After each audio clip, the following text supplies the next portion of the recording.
Mountain and the Squirrel by Ralph Waldo Emerson.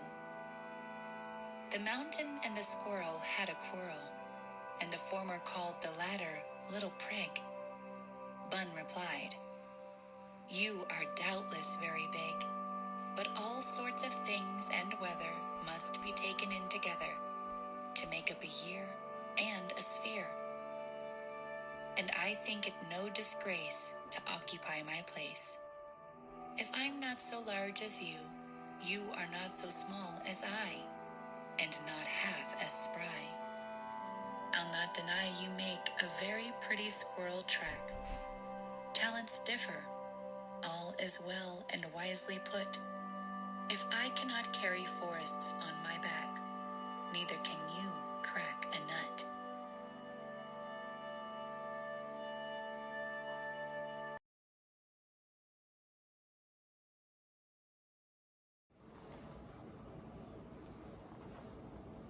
Hi guys, welcome to day 6.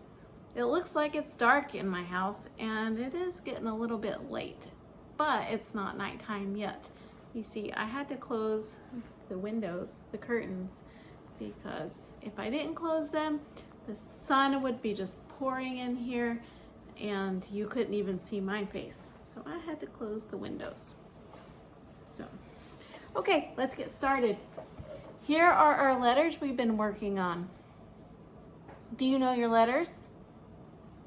I wonder if Milano knows her letters. She's actually watching me right now. So remember this one right here. What is this one? See these two letters? These two are the same. They're the same letter, but one's the daddy and one's the baby. These two letters are the same. One's the daddy, one's the baby. So what are the names of these letters? This letter, the daddy, this is capital I. And this letter is the baby. This is little I. This one is capital U, little u. Did you remember that? I bet you did, because we've already had 5 days of school. You're on day number 6 already. So let's say our letter sentence. Now remember, this one is the cursive I. This is the cursive I, but it has our clue word that helps us remember the sound the I makes. So we have I says I as an insect. I says I. Say it again. I says I as an insect. I says I. Okay, now our other one. Now, do you remember the name of this? This is an underwing moth. We will call him Underwing. And this is the letter U. U says as an underwing. U says U says as an underwing. U says What's this one's name? This one is named the letter I. What's this one's name? This is the letter U. I, U. Insect underwing. Insect underwing.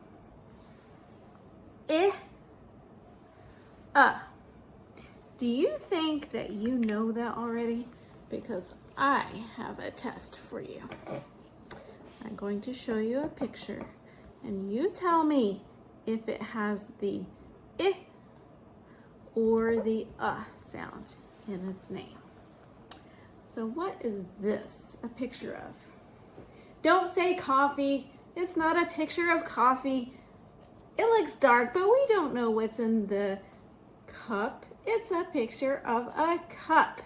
Now, the word cup, does it have the I sound or does it have the sound? Cup.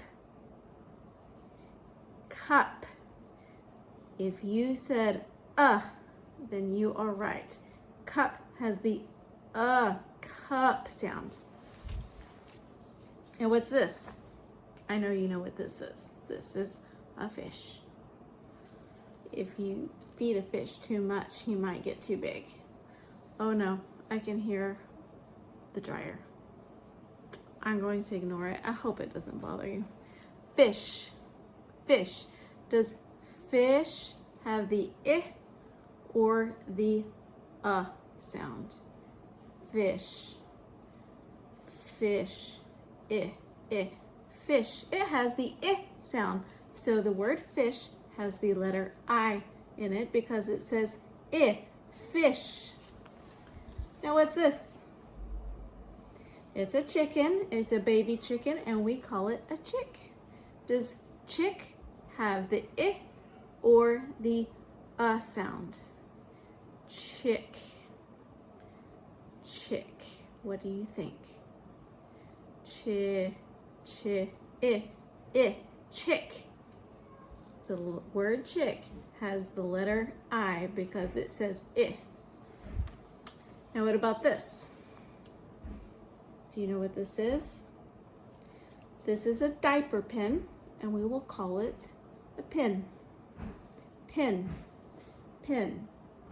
I or you? Pin. I or you? Pin. Pin. Pin. It says I. It has an I in its name. Pin. Now what is this?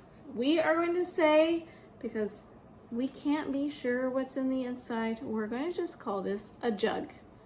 Jug. Jug. Jug. Does it say I or a? Jug. Jug. Jug has the letter U in it because it says jug. Now what are these? These are not gloves because gloves have 5 fingers. These are mittens. Mittens. Mittens is actually the name of my cat. Mittens. Does it have I or a? Mittens. It has the I sound, so it has the letter I. Now what's this? This is actually a walnut. We will call it a nut. Which vowel does the word nut have in it? Nut. Nut. It has the vowel U because it says in nut. I know you know what this is. This is a sun. Sun. It has the letter U. I have 2 more. This is a windmill. Windmill. The wind turns the blades. Maybe it makes electricity. Maybe it pumps some water. Maybe it grinds some flour. This is a windmill. Wind. Does wind have the vowel I or a? I or you? Wind. You can feel the shape that your mouth makes when you say it. When your mouth goes like this, you might be saying the letter I for wind. This has the letter I, windmill. And what is this? Now we haven't learned this number yet. Maybe you know it already. This is the letter 6. 6. Does 6 have an I or U? Does 6 say I or a? I, si, or a? I'm going to let you decide that all by yourself. Now we get to do the fun part of school. We get to use our Play-Doh. Do you have any Play-Doh? Play-Doh is really fun. And when you buy this kind, you know what the best part is? It smells amazing.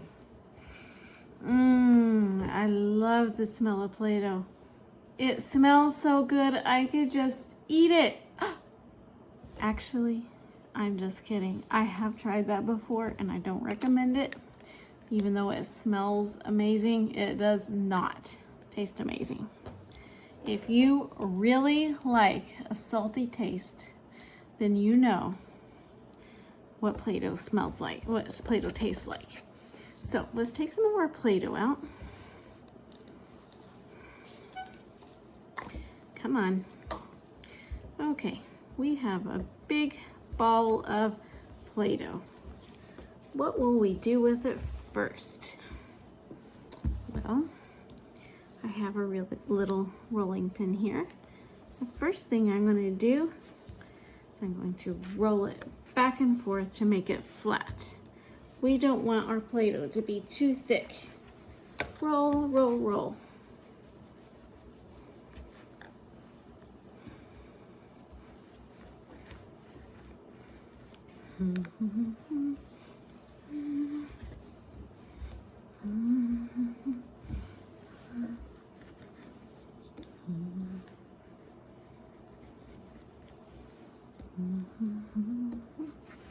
Okay, that's probably maybe a little bit more. We want to make it easy to use our cookie cutters. I suppose I could have started with less Play-Doh. Okay, nice and flat. I'm going to start with the letter I. This is my capital I cookie cutter. I'm going to put it in place and press it down.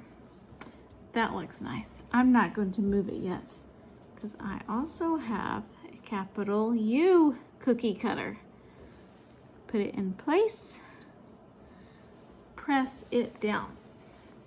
Okay, now that they're pressed down, now I can hold them down and move the other part of the Play-Doh.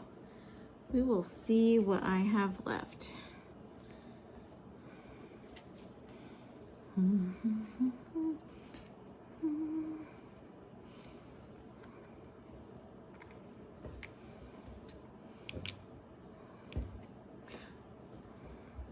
Voila! I have a capital I. Let's pick them up carefully. And I have a capital U. I have a little bit of extra Play-Doh that's stuck to my cutting board.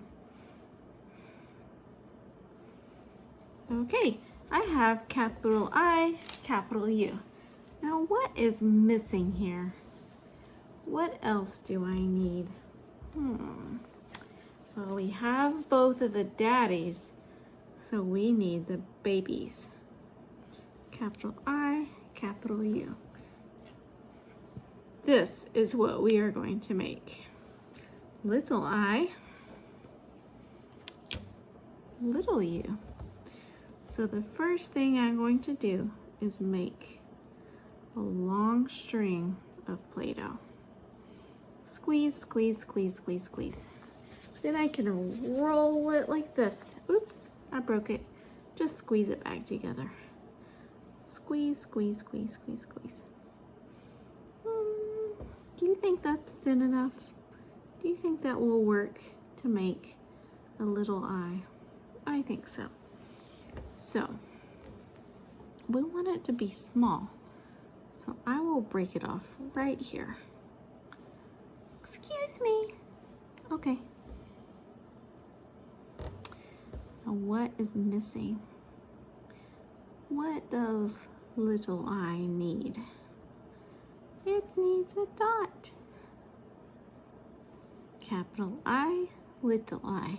I says eh as an insect. Okay, let's make a little U. We made this piece a little longer than the I. Maybe I made it too long. I don't know. I just have to try. So I'm going to fold it up in a U shape. See, I have this piece down here. And then I'm going to squeeze it together so that there is a little tail that is left. And I will put it in its place. capital U, little u. U says as an underwing. Now we're done with our Play-Doh. We are done making our letters. If you want to play with your Play-Doh some more, just ask. I bet you can. Let's review our letter flashcards one last time. Now, which one do you think we should do first? Eeny, meeny, miny, mo. Oh, this is the I. It comes first in the alphabet anyway. So we'll say I says I as an insect. I says I. Now we know which one's next. This is the letter U. U says as an underwing. U says U says as an underwing. U says Now, do you know these two letters now? How long do you think it'll be before we learn a new letter? When do you think it will be? Well, we'll find out. Today we're going to start math time with a pattern. Remember, a pattern is something that repeats itself. So here I have a fork, a spoon, and a knife. Then I have a fork, a spoon. What would come next in the pattern? What do you think? We have fork, spoon, knife. Fork, spoon. Did you say knife? A knife is what would come next. Now we have fork, spoon, knife, fork, spoon, knife. We could keep on going. Scoot them down. We could say again, fork, spoon, knife. Fork, spoon, knife, fork, spoon, knife, fork, spoon, knife. This is a repeating pattern. We could make a different kind of repeating pattern. We could say fork, spoon, fork, spoon, fork, spoon, and keep on going forever. Or we could say knife, fork, knife, fork, knife, fork. This is a repeating pattern.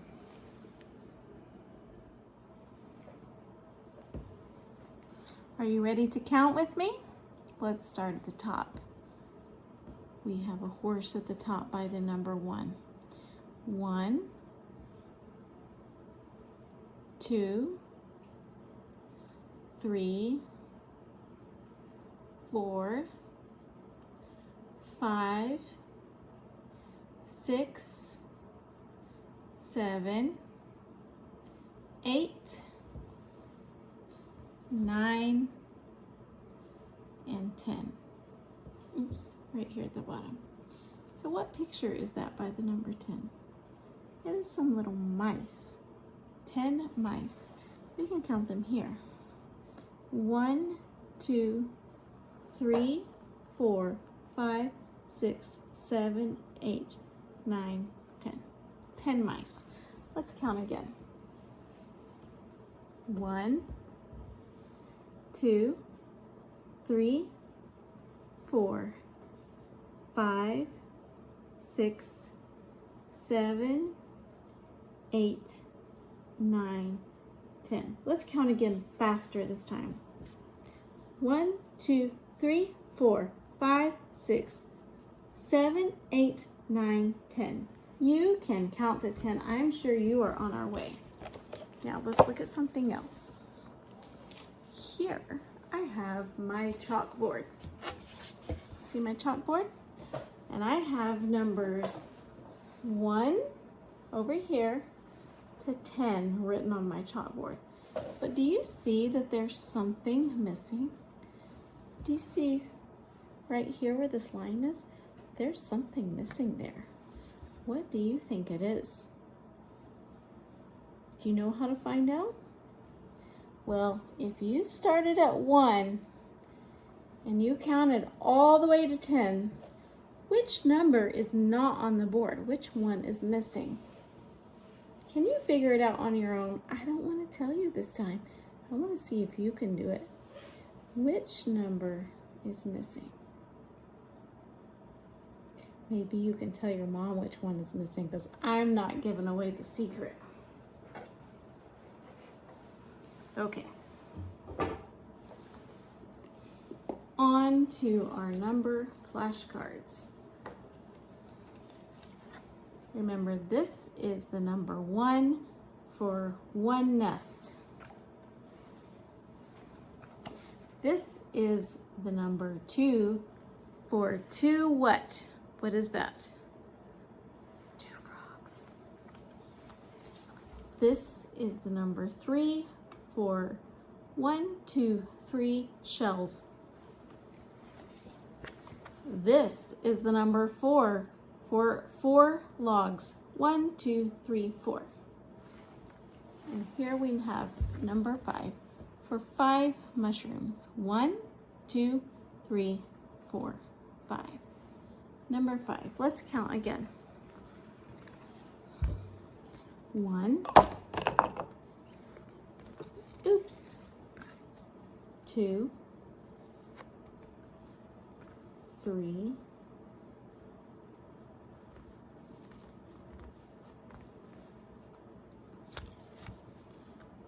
4, 5.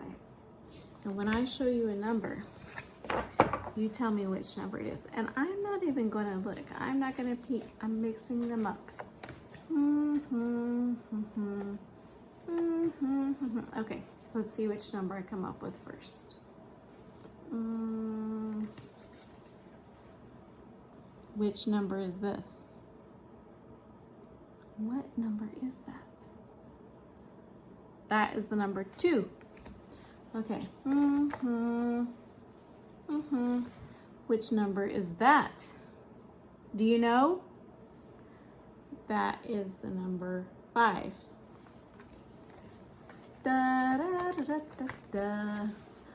What number is that? Did you say 3? What number is that? Of course, that is 1. And what is our last card? This is the number 4. 1, 2, 3, 4. We have one more thing we're going to do today. Okie dokie, last part of our numbers time. And actually, we're not even using numbers. I have 3 cups. What am I going to do with these 3 cups? Why am I bringing dishes to math class? Well, with my cups, I'm not going to make a pattern. I'm going to do something different. With my cups, I'm going to build a tower. Being very careful. Do not try this with glass cups. I'm being as careful as I can. Okay, now you can see my cups. Now, did I do this to teach you how to make a tower? You probably know how to make a tower. You can probably build one a lot higher than this. But I want to talk about 3 words today. My 3 words are top, middle, and bottom. Okay, which color cup is...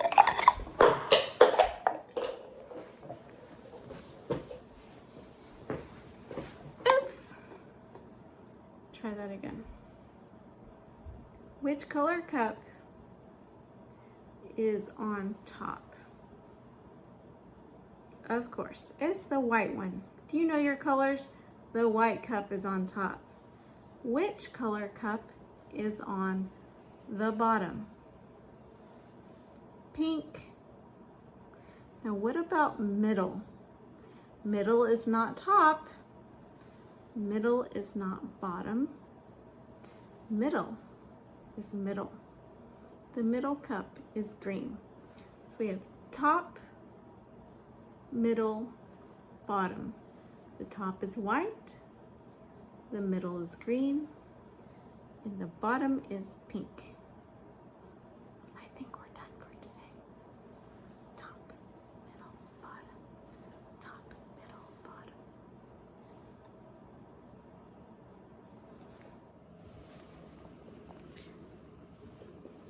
This is a tale about a tale that belonged to a little red squirrel, and his name was Nutkin. He had a brother called Twinkleberry and a great many cousins. They lived in a wood at the edge of a lake. In the middle of the lake, there's an island covered with trees and nut bushes, and amongst those trees stands a hollow oak tree, which is the house of an owl who is called Old Brown.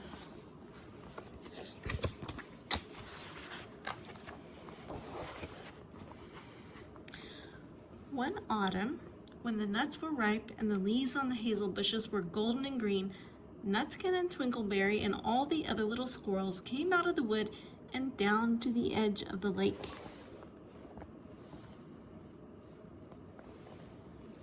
They made little rafts out of twigs, and they paddled away over the water to Owl Island to gather nuts. Each squirrel had a little sack and a large oar and spread out his tail for a sail. They also took with them an offering of 3 fat mice as a present for Old Brown and put them down upon his doorstep. Then Twinkleberry and the other little squirrels each made a low bow and said politely, "Old Mr. Brown, will you favor us with permission to gather nuts upon your island?" But Nutkin was excessively impertinent in his manners. He bobbed up and down like a little red cherry, singing, riddle me, rot tot tot. A little wee man in a little red coat, a staff in his hand and a stone in his throat. If you tell me this riddle, I'll give you a groat. Now this riddle is as old as the hills. Mr. Brown paid no attention whatever to Nutkin. He shut his eyes obstinately and went to sleep. The squirrels filled their little sacks with nuts and sailed away home in the evening.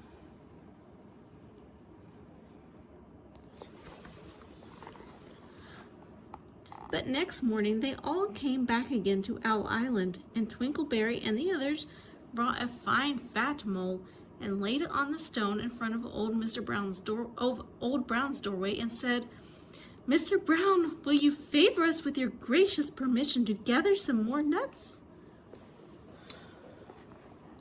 But Nutkin, who had no respect, began to dance up and down, tickling old Mr. Brown with a nettle and singing, "Old Mr. B, riddle me ree, hitty-pitty within the wall, hitty-pitty without the wall. If you touch hitty-pitty will bite you." Mr. Brown woke up suddenly and carried the mole into his house.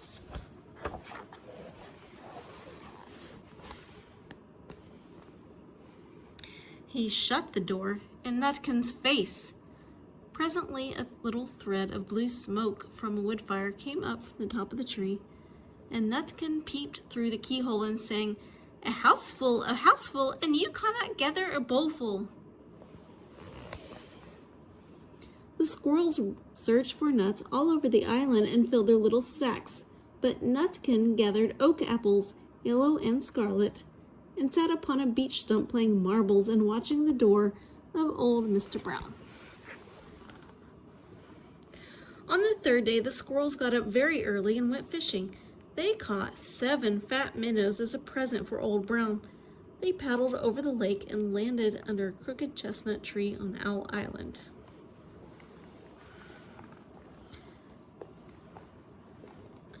Twinkleberry and 6 other little squirrels each carried a fat minnow, but Nutkin, who had no nice manners, brought no present at all.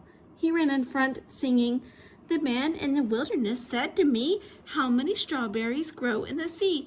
And I answered him as I thought good, as many red herrings as grow in the wood. But old Mr. Brown took no interest in riddles, not even when the answer was provided for him.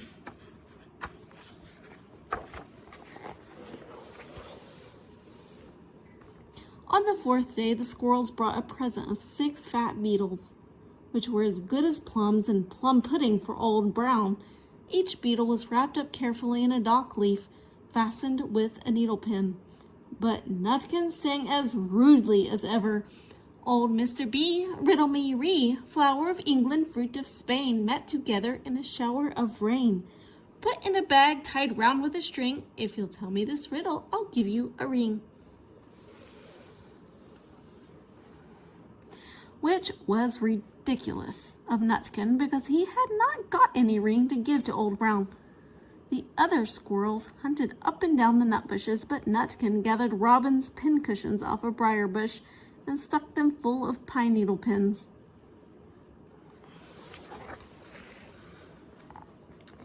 On the 5th day, the squirrels brought a present of wild honey.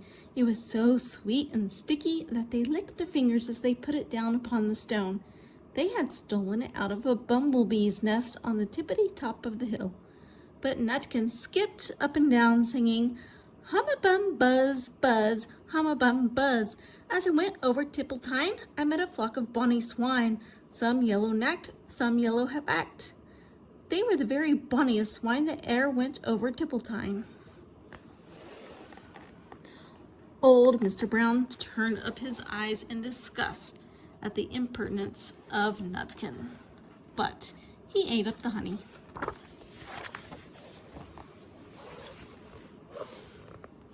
The squirrels filled their little sacks with nuts, but Nutkin sat upon a big flat rock and played 9 pins with a crab apple and green fir cones. On the 6th day, which was Saturday, the squirrels came again for the last time. They brought a new-laid egg in a little rush basket as a last parting present for Old Brown. But Nutkin ran in front, laughing and shouting, "Humpity-Dumpity lies in the beck with a white counterpane round his neck. 40 doctors and 40 wrights cannot put Humpty-Dumpty to rights." Now old Mr. Brown took an interest in eggs. He opened one eye and shut it again, but still he did not speak. Nutkin became more and more impertinent. "Old Mr. B, old Mr. B, hickamore, hackamore, on the king's kitchen door. All the king's horses and all the king's men couldn't drive hickamore, hackamore off the king's kitchen door." Nutkin danced up and down like a sunbeam, but still Old Brown said nothing at all.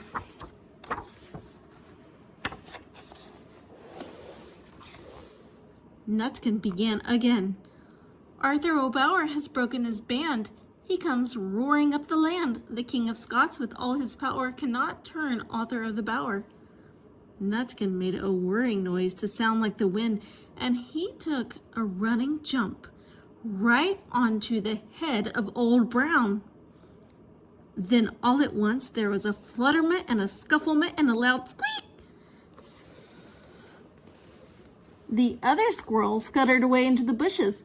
When they came back, very cautiously peeping round the tree, there was Old Brown sitting on his doorstep, quite still with his eyes closed, as if nothing had happened.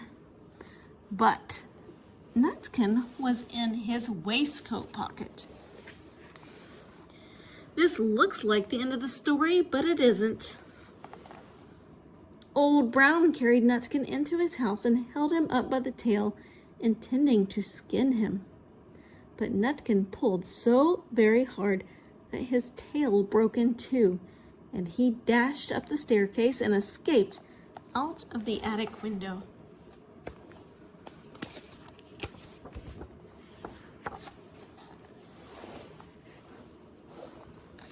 And to this day, if you meet Nutkin up a tree and ask him a riddle, he will throw sticks at you and stamp his feet and scold and shout, "Cuck-cuck-cuck-cuck-cuck." The end. Luke 6:31. And as ye would that men should do to you, do ye also to them likewise. Luke 6:31.